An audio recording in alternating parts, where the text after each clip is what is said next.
Students, welcome to science and fun class 9th। तो मेरे सारे प्यारे प्यारे बच्चों, सेल चैप्टर का सेकंड लेक्चर तो कंप्लीट हो गया था। आज हम लोग थर्ड लेक्चर में पढ़ने वाले हैं सेल वॉल के बारे में, साइटोप्लाज्म के बारे में एंड गोल्जी एपरेटस के बारे में। 3 ऑर्गेनेल्स लेकर हम लोग आज डिस्कस करेंगे एंड कवर कर लेंगे। हो सकता है मैं आपको कुछ क्वेश्चंस भी दूं at the end of the lecture, so stay tuned और लेक्चर को पूरा देखना। मैं इसीलिए छोटे छोटे लेक्चर्स बना रही हूं ताकि 1, 2, 3 ऑर्गेनेल्स कंप्लीट करना ज़्यादा इजी होता है रादर देन बहुत सारे ऑर्गेनेल्स, क्योंकि आई थिंक ये चैप्टर आप फर्स्ट टाइम पढ़ रहे हो, आगे चल के 11th में भी आपको सेम चैप्टर पढ़ना पड़ेगा जिसमें हर एक ऑर्गेनेल को बहुत ज़्यादा डिटेल में डिस्क्राइब किया गया है। तो अभी अगर हर एक ऑर्गेनेल की बेसिक कैरेक्टरिस्टिक्स एंड फंक्शंस आप लोगों को पता चल जाएगा और आपके दिमाग में वो सारी चीज़ें बैठ जाएगी, तो आगे हायर क्लासेस में आपको बहुत बेनिफिट मिलेगा। So let's get started with the new lecture from fundamental unit of life, class 9th. Now सबसे पहले we will study about the cell wall. Plasma membrane के बारे में लास्ट लेक्चर में हम लोगों ने पढ़ा है कि किस चीज़ से बना हुआ होता है, उसका कॉम्पोजिशन क्या होता है एंड क्या काम है, क्या रोल है उसका प्रोटेक्शन के लिए, सेल के लिए एंड कौन सा मटेरियल, किस तरह का मटेरियल प्लाज्मा मेम्ब्रेन के थ्रू आर पार हो सकता है, सेल के इन एंड आउट हो सकता है एंड कितने मटेरियल्स ऐसे होते हैं जो सेलेक्टिवली अलाउड होते हैं या फिर परमिएबल होते हैं, बाकी नहीं होते। तो सेल वॉल जो है वो थोड़ा सा अलग है। वैसे ये भी एक प्रोटेक्टिव कवरिंग होती है सेल में। सबसे बड़ा डिफरेंस होता है कि ये सिर्फ और सिर्फ प्लांट सेल में ही पाया जाता है, एनिमल सेल में बिल्कुल भी नहीं पाया जाता। सिर्फ और सिर्फ ये प्लांट सेल का कैरेक्टरिस्टिक है that there will be the presence of cell wall. Now, a plant cell is covered by another rigid covering called cell wall. Plasma membrane जो है वो कॉमन है in both plant and as well as animal cell. वो plasma membrane ना दोनों तरह के sales को एक प्रोटेक्टिव कवरिंग प्रोवाइड करता है, लेकिन प्लांट सेल को थोड़ी सी और ज्यादा रिजिड कवर की क्यों जरूरत होती है। चलो अब एक थोड़ा सा ना हम दिमाग लगाते हैं सोचने में। हम है, मान लो हम इंसान है, वी आर एनिमल्स, राइट। हमारे जो बॉडी में सारे सेल्स है ना, दीज आर एनिमल सेल्स। तो हमें क्यों प्लांट की तरह सेल वॉल की जरूरत नहीं पड़ी, हमारे सेल्स को क्यों नहीं जरूरत पड़ी, क्योंकि एज एन एनिमल हमारे पास कुछ एडिशनल फीचर्स है, जैसे कि हमारे बॉडी का जो हेयर ग्रोथ पैटर्न है। कभी भी अगर टेम्परेचर काफ़ी ज़्यादा ड्रॉप कर जाए, ठंड का मौसम आ जाए, तो हम अपनी बॉडी को इंसुलेट करने के लिए, हीट को एस्केप करने के लिए क्या कर सकते हैं, बॉडी हेयर का यूज़ कर सकते हैं। मतलब बॉडी, हमारी खुद की बॉडी हमारे बॉडी हेयर को इरेक्ट कर देती है ताकि ज़्यादा से ज़्यादा इंसुलेटेड रहे और हमारे बॉडी के अंदर का टेम्परेचर मेंटेन रहे, ठंड ज़्यादा ना लगे। कोई भी और कंडीशन ले लो, बारिश होगी, बहुत ज़्यादा पोल्यूटेड एरिया में जाएंगे या फिर स्टॉर्म, वोल्केनोज, ये बहुत सारी चीज़ें हैं। इन सब चीज़ों से हम खुद को बचाने के लिए केपेबल होते हैं, तो हमारे सेल को किसी रिजिड कवरिंग की ज़रूरत नहीं होती है। हमारा प्लाज्मा मेम्ब्रेन ही काफ़ी होता है हमारे सारे बॉडी के सेल्स को अच्छी तरीके से प्रोटेक्ट करने के लिए, क्योंकि वो सिर्फ कुछ ही सब्सटेंसेस को अलाउ करता है to go inside the cell और go outside the cell, right. Plant cells जो होते हैं उन्हें एक रिजिड कवरिंग की ज़रूरत होती है। सोचो एक प्लांट है, आप एक प्लांट हो, थोड़े से बड़े हुए आप और ट्री बन गए। अब उस ट्री को कोई भी कपड़े नहीं पहना रहा, कोई उसे धूप से नहीं बचा रहा, कोई उसे बारिश से नहीं बचा रहा, कोई उसे किसी भी तरह के एक्सट्रीम वेदर कंडीशन से नहीं बचा रहा। हम तो खुद को बचा लेते हैं, हम एक शेल्टर में आ जाते हैं। जितने भी एनिमल्स हैं, दूसरे एनिमल्स हैं, वो भी किसी ना किसी शेल्टर में चले जाते हैं, खुद को बचा लेते हैं। प्लांट्स नहीं खुद को बचा सकते, they have to stand still, right. एक सेडेंटरी लाइफस्टाइल होती है प्लांट की, एक जगह पर ही वो टिके रहते हैं पूरी लाइफ तक, वो मूवमेंट नहीं करते। और मूवमेंट ना करने की वजह से उनके प्लांट के हर एक सेल का ठोस होना जरूरी है, ताकि छोटी से छोटी इनकन्वीनियंस जब कॉज हो तो उनके बॉडी को, उस प्लांट के बॉडी को प्रॉब्लम ना आ जाए या फिर वो सेल्स डेड ना हो जाए, डाई ना करने लग जाए। तो सेल वॉल तभी क्या हुआ, इवॉल्व हुआ प्लांट्स के अंदर कि एक रिजिड सब्सटेंस तो होना ही चाहिए जो इनके सेल को प्रोटेक्ट कर सके और एक्सट्रीम कंडीशन से भी उसे सेफ रख सके। तभी आप देखते होगे ना, कभी नहीं सोचा होगा आप लोगों ने कि एक प्लांट है, आपके घर का गार्डन ही ले लो, एक छोटा सा प्लांट आपने पॉट किया हुआ है और वो बारिश से भी बारिश को भी फेस कर रहा है, एक्सट्रीम हीट को भी फेस कर रहा है, लू चल रही है उसे भी फेस कर रहा है, उसे कोई एसी कोई कूलर नहीं मिल रही है ना। How is it facing it, कैसे वो फेस कर पा रहा है, कैसे कैसे नहीं वो खराब हो रहा है, कैसे नहीं वो टूट रहा है, कैसे नहीं वो बीमार पड़ रहा, ऐसा नहीं हो रहा। क्यों नहीं हो रहा? Because of this plant cell wall. So the plant cell wall is a non living, सबसे पहले आपको ये ध्यान रखना है, प्लाज्मा फिर भी हम एक लिविंग स्ट्रक्चर बोल सकते हैं उसको, but cell wall is a non living rigid structure that primarily consists of cellulose in plant। cellulose क्या है? कार्बोहाइड्रेट का एक, आप समझ सकते हो, पॉलीसैकेराइड का फॉर्म है। इतना ज्यादा डिटेल में पढ़ने की जरूरत नहीं है, मैं आपको बता देती हूँ। सेल्यूलोज एक टफ सब्सटेंस होता है, peptidoglycan in bacteria and chitin in the fungal cell. अब जो फंगस होते हैं ना, जैसे मशरूम है, मशरूम बहुत लोग आप लोग खाते होंगे, कुछ लोग नहीं भी खाते होंगे, पर पता तो होगा ही। तो मशरूम की जो सेल में वॉल प्रेजेंट होती है वो बनती है काइटिन से। काइटिन भी एक तरह का पॉलीसैकेराइड होता है। सेल्यूलोज जो है वो क्या है? वो भी एक हार्ड सब्सटेंस है जो प्लांट सेल में पाया जाता है एंड बैक्टीरिया में पेप्टाइडोग्लाइकन पाया जाता है। ये सारे कॉम्पोजिशन होते हैं इनके सेल वॉल के, और कहीं पर भी आपको एनिमल्स का मेंशन नहीं दिखेगा। आपको बैक्टीरिया दिख जाएगा, आपको फंगस दिख जाएगा, आपको प्लांट दिख जाएगा। तो इन सब में सेल वॉल पाई जाती है, एनिमल्स में सेल वॉल नहीं पाई जाती।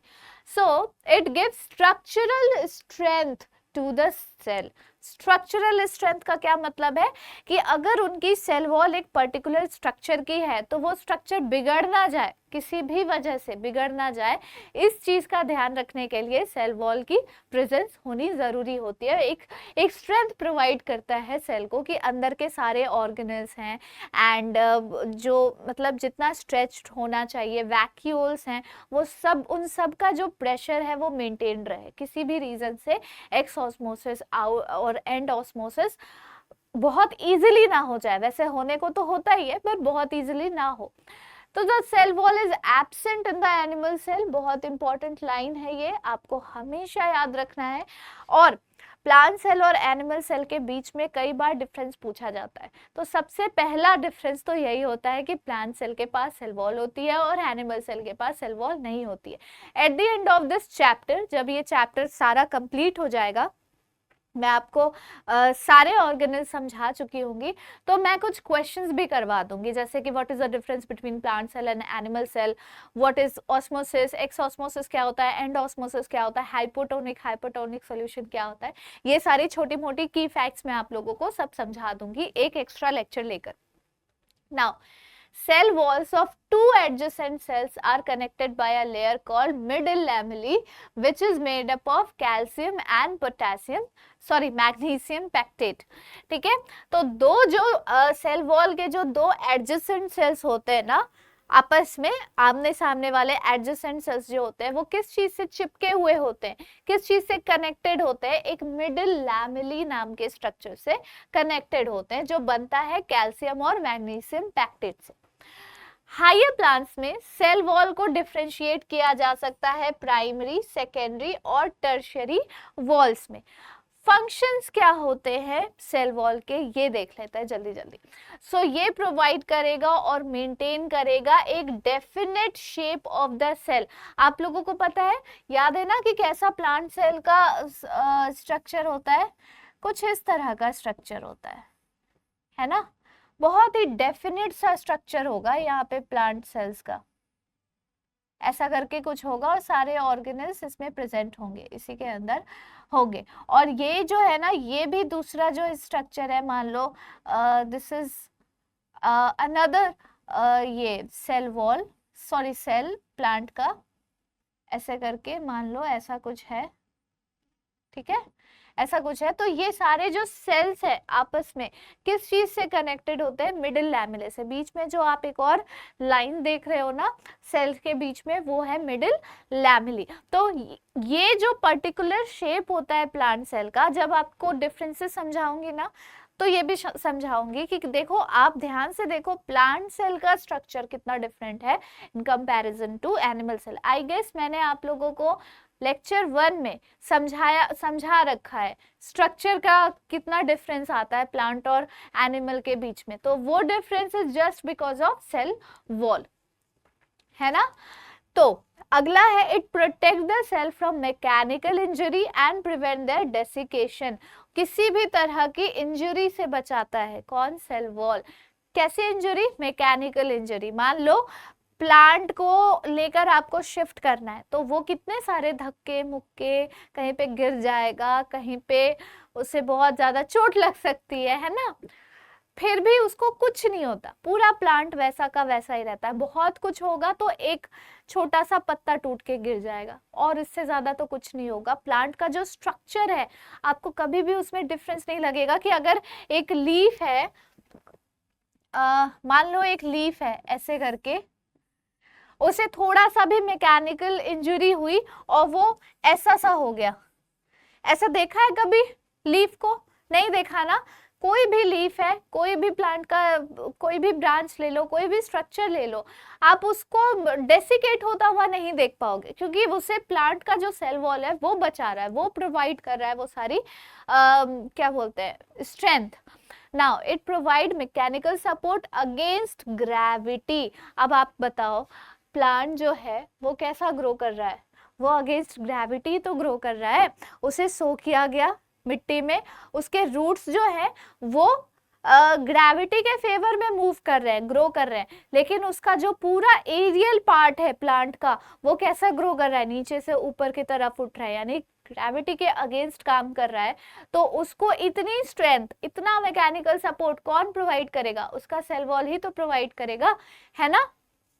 It is due to rigid cell wall that the aerial part of the plant is able to stand erect and expose their leaves to sunlight। ये सेल वॉल ही होते हैं जिसके वजह से एक प्लांट अच्छे तरीके से खड़े वाले पोजीशन में, इरेक्ट पोजीशन में रह सकता है एंड उसके सारे लीव्स जो है प्रॉपर तरीके से सनलाइट को एक्सपोज हो पाते हैं। ऐसा नहीं है कि आपने देखा कि एक दिन ये ऐसा आराम से खड़ा था ऐसा करके पेड़, और किसी दिन ये ऐसा झुक गया, किसी दिन ये ऐसा गिर गया, ऐसा नहीं देखा होगा ना। वो हमेशा एक ही पोजीशन पे रहता है, हमेशा इरेक्टेड पोजीशन में रहता है।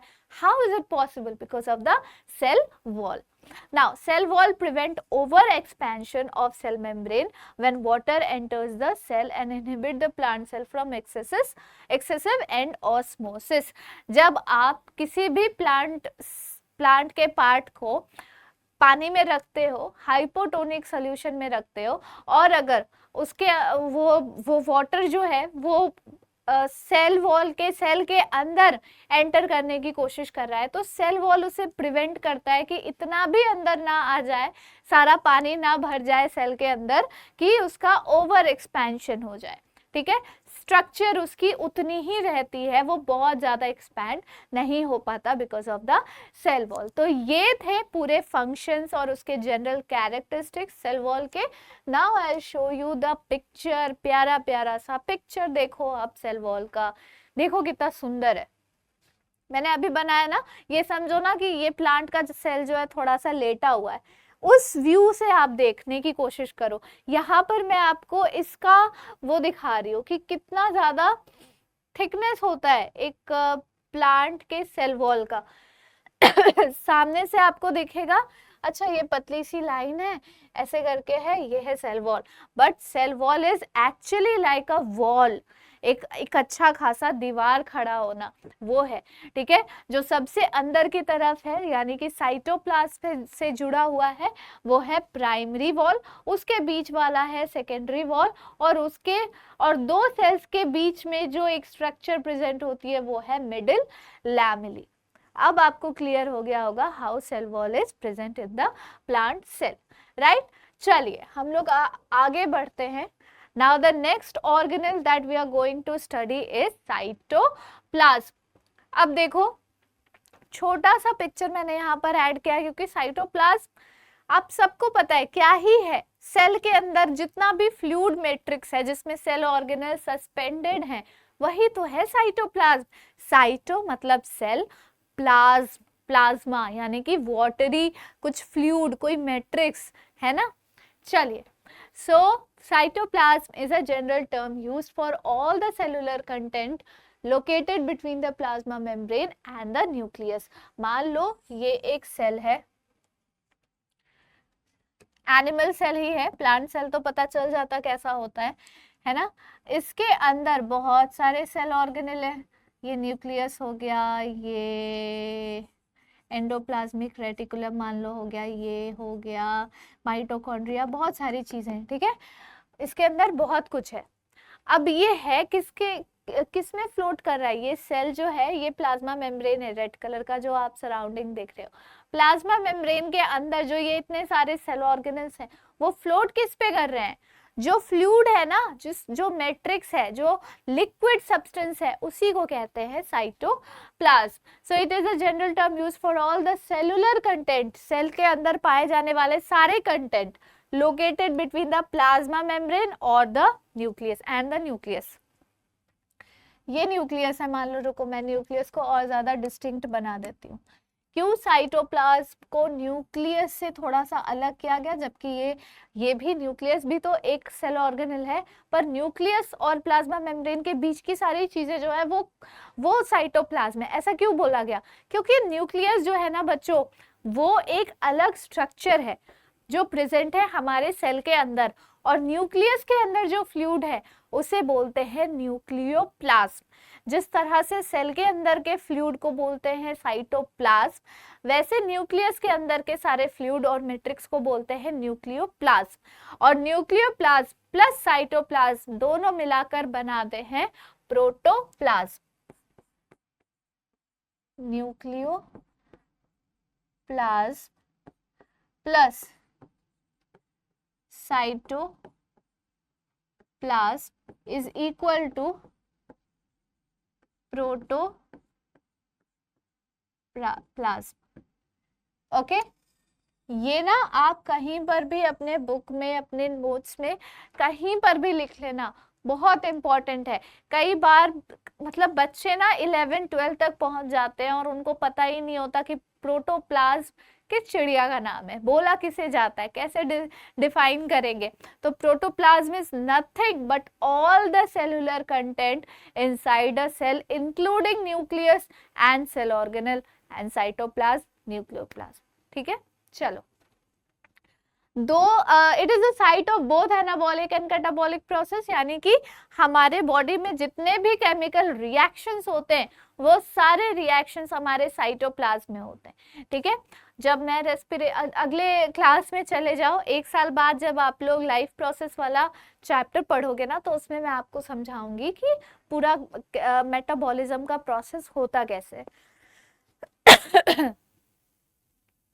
Now, the two primary component of the cytoplasm are, cytoplasm बना किस चीज से, दो मोस्ट इंपॉर्टेंट component कौन कौन से है, साइटोसोल और सेल ऑर्गेनेल। क्या होता है साइटोसोल और क्या होता है सेल ऑर्गेनेल।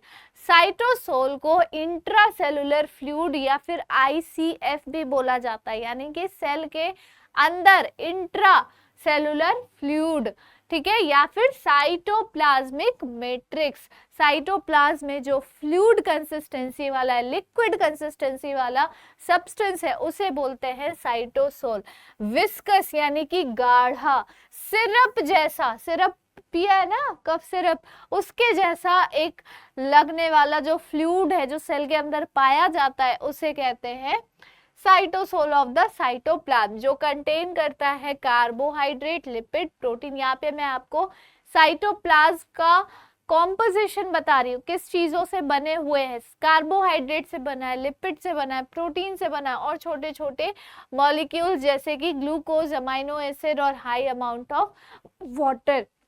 ज्यादातर जो सेल है हमारा वो वाटर का ही कॉम्पोजिशन होता है, और कुछ चीजें ऐसी होती है जैसे कि इसमें कार्बोहाइड्रेट्स है, प्रोटीन है, लिपिड्स है, ठीक है, ग्लूकोज है, अमाइनो एसिड्स हैं, इन सारी चीजों से वो बना होता है।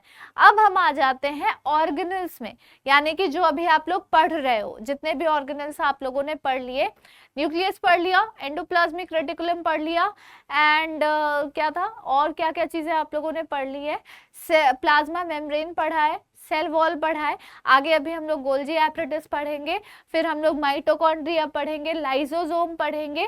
ये सारे जो सेल ऑर्गेनल्स हैं ये सब साइटोप्लाज्म में सस्पेंडेड होते हैं। So the cell organelle means little organs. क्यों इनको लिटिल ऑर्गन बोला जाता है? चलिए अब इस पे बात करते हैं थोड़ा सा। जैसे हमारी बॉडी है, हमारी बॉडी के आप कुछ ऑर्गन्स गिनकर बता सकते हो मेरे को? मैं आपको 3 सेकंड का टाइम देती हूँ। 1 2 3। मन में कुछ तो ऑर्गन्स के नाम आ ही गए होंगे, heart, lungs, kidney, liver, pancreas, ovaries, right. तो ये सारे ऑर्गन्स के नाम तो आप बता सकते हो, है ना।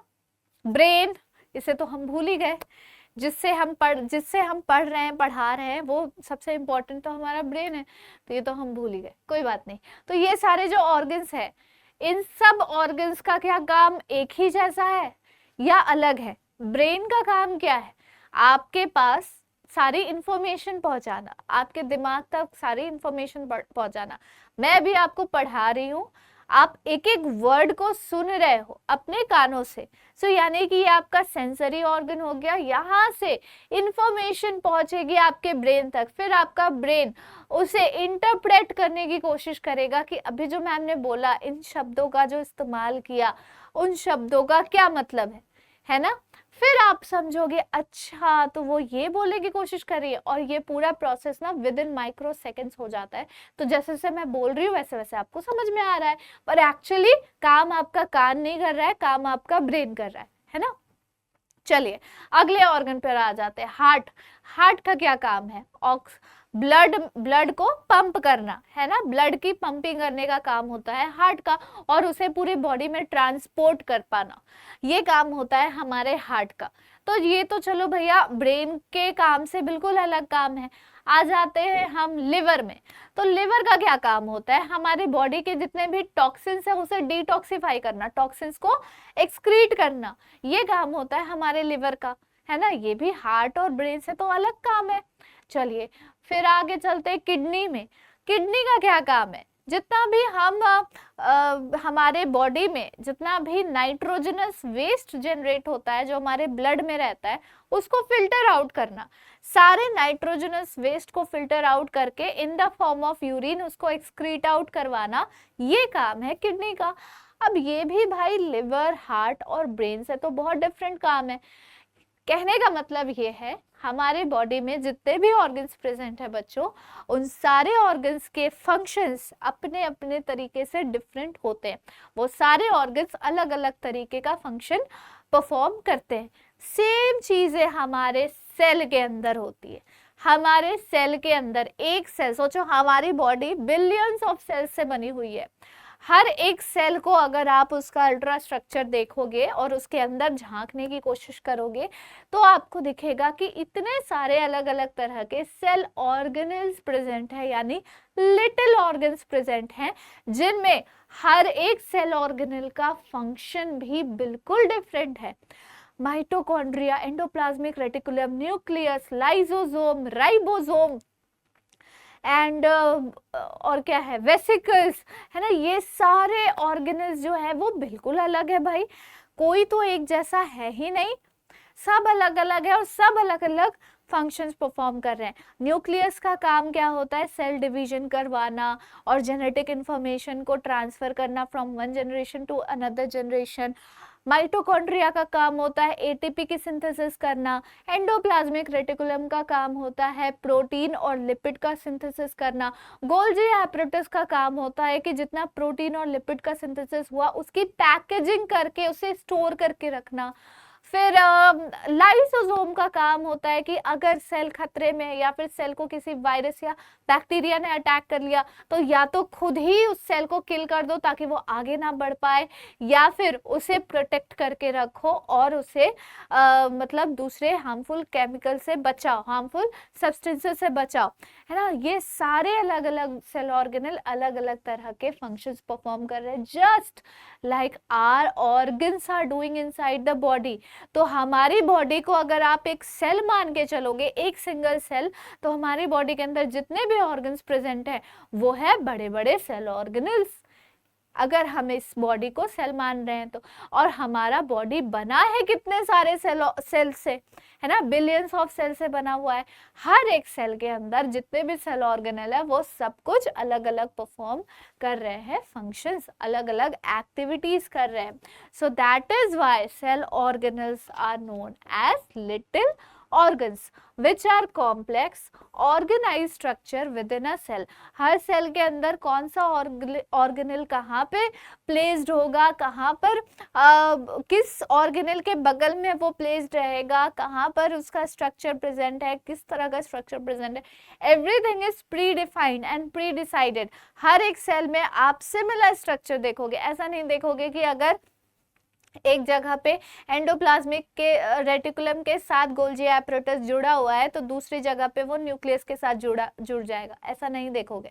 जो जहां पर रहता है वो वहीं पर रहेगा। Similar kind of structure you will see. मैं बहुत जल्दी कोशिश करूंगी कि एक सेल का प्रॉपर स्ट्रक्चर आपको दिखा सकूं, मतलब उसके सेल ऑर्गेनल्स तो नहीं दिखा पाऊंगी क्योंकि उसके लिए इलेक्ट्रॉन माइक्रोस्कोप की जरूरत पड़ेगी और वो थोड़ा सा हेक्टिक काम हो जाएगा दिखा पाना।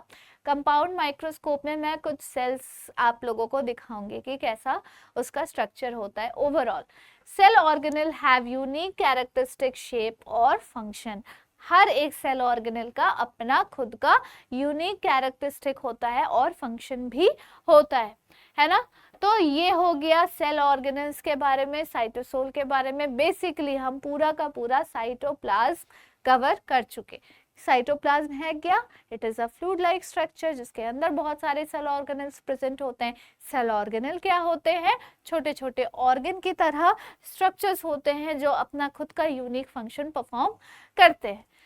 Now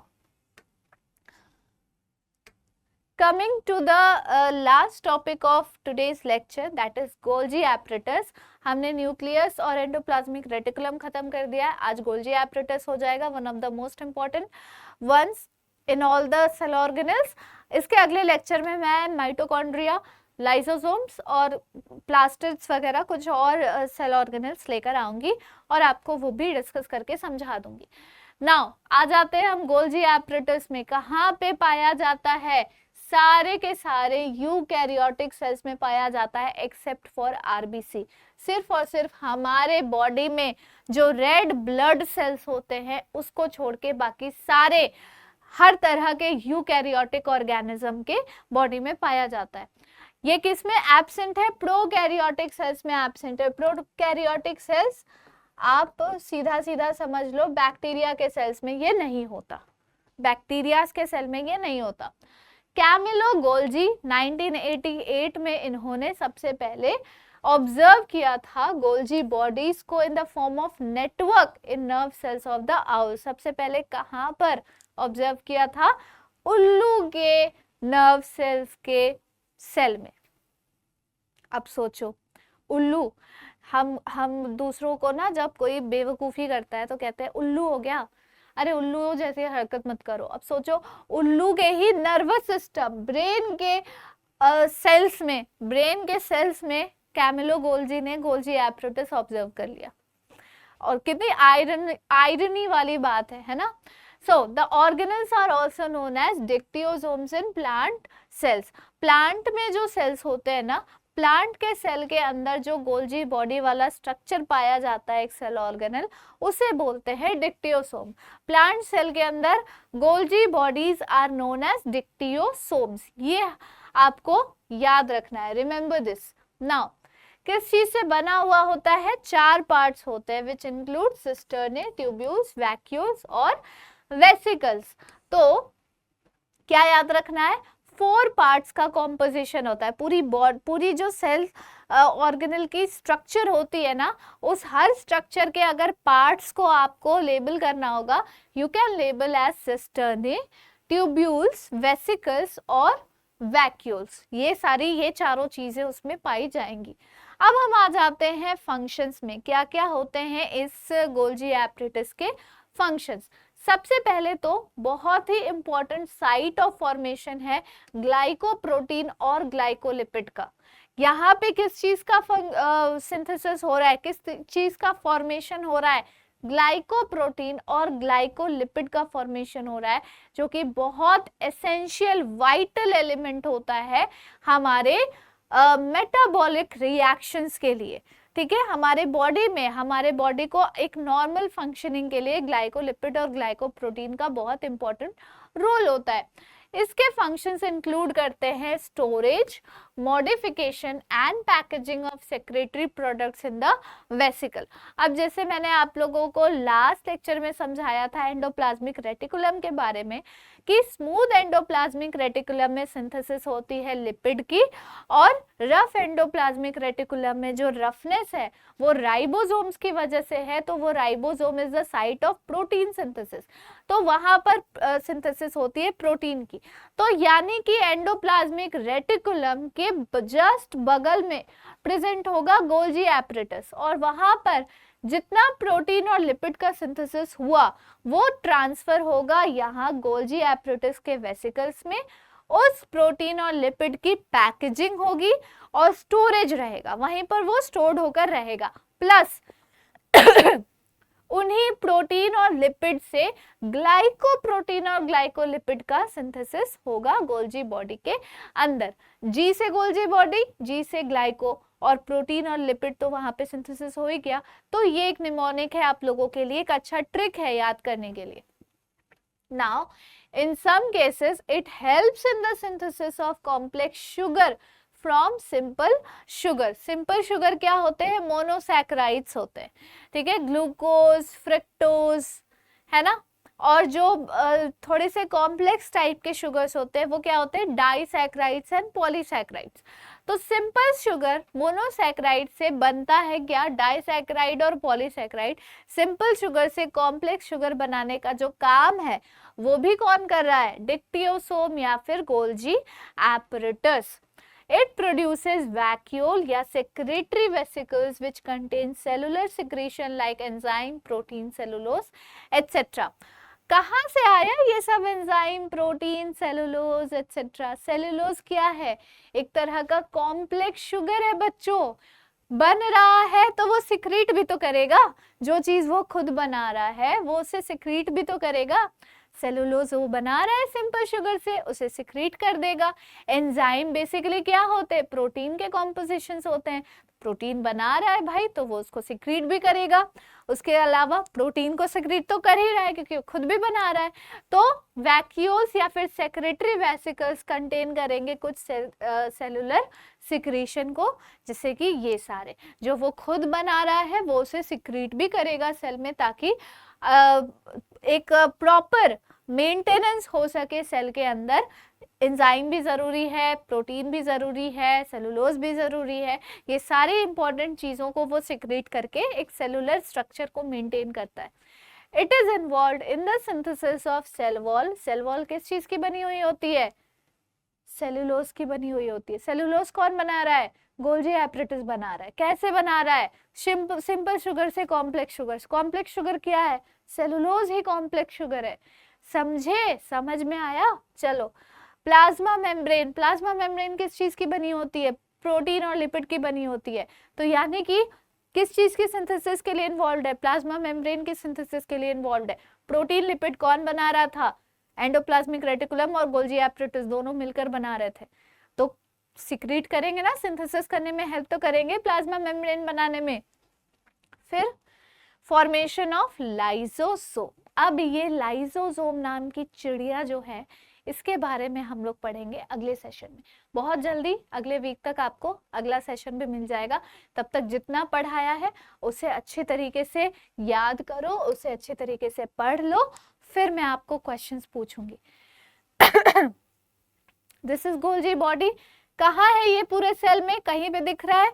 this is the portion, ठीक है, दिस इज द पोर्शन, ये है आपका गोल्जी बॉडी। ये देखो छोटे छोटे वैक्यूल्स हैं, वेसिकल्स है, सिस्टर्ने है, ठीक है, सिस्टर्ने, वेसिकल्स और वैक्यूल्स, ये सारी चीजें यहाँ पर प्रेजेंट है। देखो सिस फेज, ये है सिस फेज, और ट्रांस फेज कहाँ गया? ट्रांस फेज यहाँ पे दिखा नहीं। जैसे ये सिस फेज है ना, जस्ट इसका ऑपोजिट वाला जो फेज होगा ये ट्रांस फेज होगा। इस पोर्शन को कहते हैं सिस्टर्ने। हाँ ये देखो जस्ट ऑपोजिट वाला phase, this is trans phase. ये है गोल्जी एपरेटस। सेक्रेटरी वेसिकल्स है, सेक्रेटरी वेसिकल्स है, कुछ सिक्रीट कर रहे हैं यहाँ के अंदर से, है ना, प्रोटीन हो सकता है, एंजाइम हो सकता है, सेलुलोज हो सकता है, कुछ भी हो सकता है। अंदर जो भी चीजें बन रही है वो सब सिक्रीट आउट हो रही है। क्या है ये? This is endoplasmic reticulum. ये रफ वाला एंडोप्लाज्मिक रेटिकुलम है, क्योंकि इसमें छोटे छोटे राइबोसोम्स आप देख सकते हो। यहाँ पे बना प्रोटीन, वो प्रोटीन यहाँ पे आया पैकेजिंग के लिए, और ये ट्रेवल करता हुआ यहाँ से सिक्रीट हो गया आउटसाइड द प्लाज्मा मेम्ब्रेन या फिर आउटसाइड द सेल। यही तो काम है गोल्जी एपरेटस का। समझ में आया मेरे प्यारे प्यारे बच्चों? This is nucleus. न्यूक्लियस के पास होगा एंडोप्लाज्मिक रेटिकुलम, एंडोप्लाज्मिक के पास होगा गोल्जी एपरेटस, और इसके पास क्या होगा? लाइसोसोम। ये भी फॉर्मेशन कर रहा है ना लाइसोसोम का। लाइसोसोम पढ़ेंगे हम लोग अगले लेक्चर में। तो आई होप बच्चों कि आप लोगों को ये वाला लेक्चर अच्छी तरीके से समझ में आ गया। आज का सेशन हम लोग इतना ही रखते हैं। छोटे छोटे प्यारे प्यारे क्यूट क्यूट सेशंस में हम लोग इस चैप्टर को फिनिश करेंगे। हर दिन 3-3 ऑर्गेनल्स करके हम लोग सारे ऑर्गेनल्स कवर कर लेंगे, और फाइनली एक लास्ट लेक्चर लूंगी मैं जिसमें मैं आपको कुछ क्वेश्चंस भी करवा दूंगी साथ साथ। एंड आई विल ट्राई कि मैं आपको कोई ना कोई सेल, लिविंग सेल दिखा पाऊँ कंपाउंड माइक्रोस्कोप के थ्रू। अगर ये पॉसिबल हो पाता है जितना जल्दी हो सके, then it will be too much fun, right? चलिए मिलते हैं बच्चों हम लोग अगले सेशन में। तब तक के लिए अपना ध्यान रखो, take care, thank you so much and bye bye, see you soon.